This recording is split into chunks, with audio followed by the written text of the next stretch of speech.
What's up, Fortnite fam, and welcome to the FNCS preview show.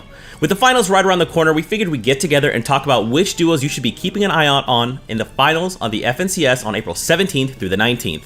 I'm Zeke, and joining us we've got Sundown, MonsterDface, BallaTW, and Shyowager.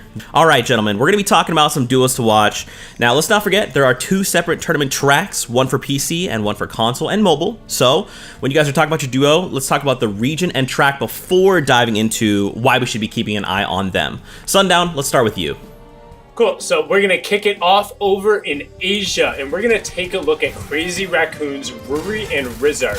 The World Cup veterans had a really impressive performance in Week 4, making sure they closed out the final qualifier, taking the top spot. Additionally, they were only pushed outside of the top 5 once throughout the entirety of the qualification process, and it was a little bit of a funky Week 3, so I think they'll have a big momentum rolling into the qualification and into the heats. Monster, what you got? You know, honestly, we're talking about regions, talking about people who are going to take regions. You got to talk about NA East, Dented, and Edgy, because this is an invasion from the West. We have two top competitors right here coming from West to the East Coast and still top performing. We're looking to see if they can actually crown themselves kings of another region, because they've already proven in the West they have what it takes to be on top.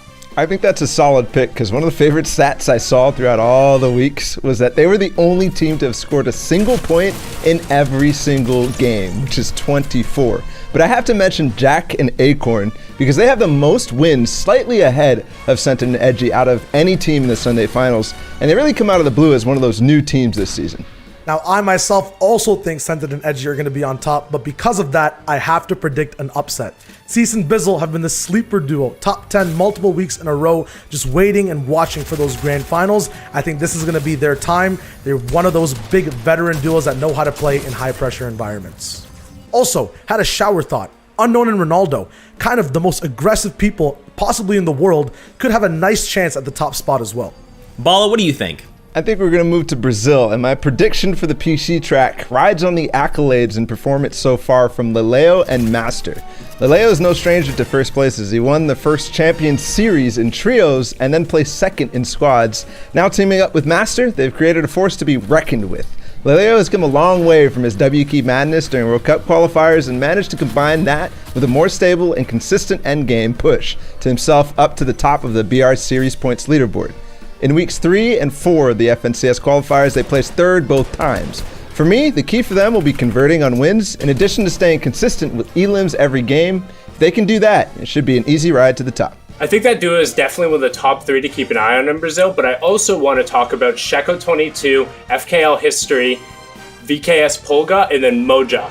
All of them have been consistently in the top 5. History and Sheko were able to clutch up in week number 4, and they had that ability to convert on wins that you talked about, as well as make explosive plays regardless of what weapon loadout they have. They ended up having one disgusting harpoon play this past week that you definitely want to check out if you didn't see the highlights. And then Polga and Mojak have consistently been in the top 5, but they haven't been able to steal away that win. And we're also pushed down to 9th once, but also have the ability to challenge for that top spot. Shy, you know I gotta hear your opinion.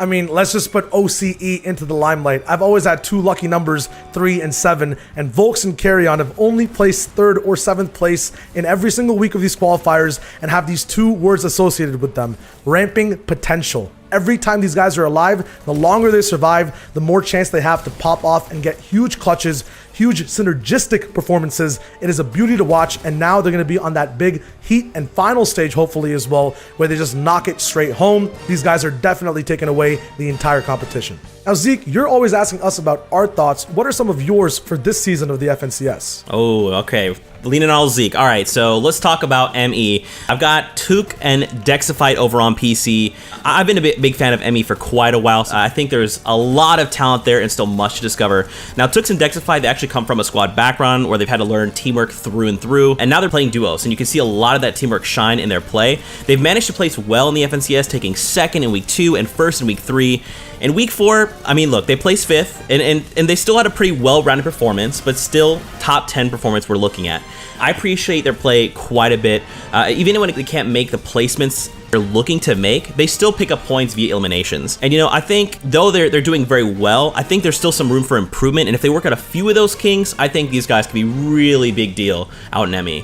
Wait a second, Zeke. Talking about squads, I have a championship squad from the FNCS Champ Series. We have Wakey and Snappy. These guys have been crushing it over in the EU region, and they're landing at the rig. This is going to be a very strong location, one of the agency spots, and we haven't even touched on how great the loot can be for teams that have been taking control of these agency locations. So I'm interested to see if they can continue to carry on their week 1 and 2 performances all the way on through to the grand finals when the plot thickens and the player's skill level steps up a notch. Now you threw it back to squads, let's throw it way back to trios, and we had a big rivalry between Stompy and Aqua and Mongrel and Benji. This time, Stompy Aqua have the heat coming in at the top spot, taking first places in some weeks, and at the same time being dominant on high ground as well, from the leaderboards to in-game. In my opinion though, I think this time it's going to be a reverse upset. Mongrel and Benji are going to be the ones to come out on top, although they haven't seen any performances in the finals in week 3 and 4. Their first week dominance shows that when everything's new, they know how to work that meta, they know how to work the game in that final 6-game performance. These guys are classic heroes, and today they will triumph again.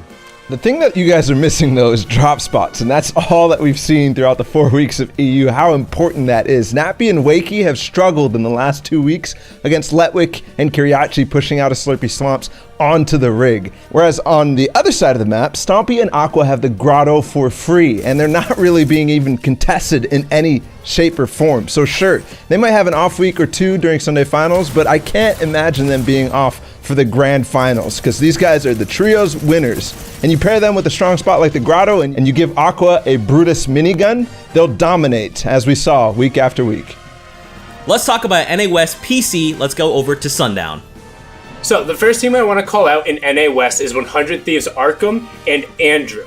Now, they were only outside of the top 5 once, but again, we're going to talk about that weird week 3 where really nobody in the West who was normally on top was able to push up there. So with otherwise consistent placements, and then also closing out week 4 with an 11 elimination victory royale, they're going to look to fill the void that Scented and Edgy left when they departed to move east.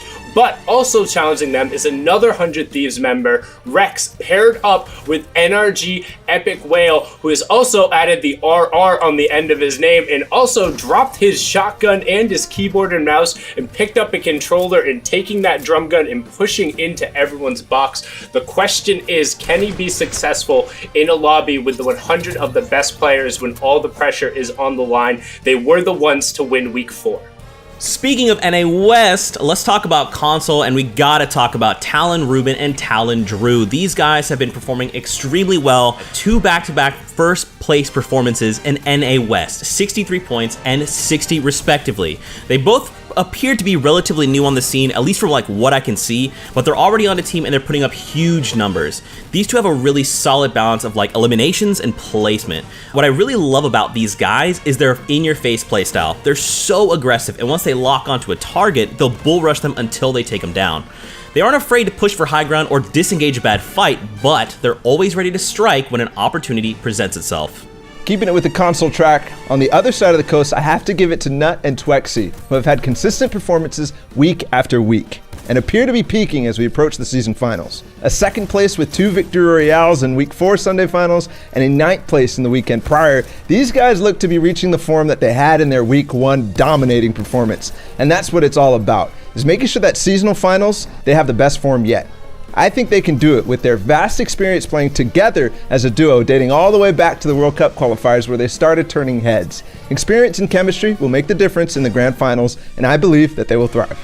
That wraps up the preview show. Thank you guys so much for coming on. You know we love hearing from you. For everyone at home, don't forget to tune in this weekend for drops over on Twitch. For everyone participating in finals, best of luck to you. And to all our fans, we just wanted to say thank you for sticking with us, especially in this very strange time.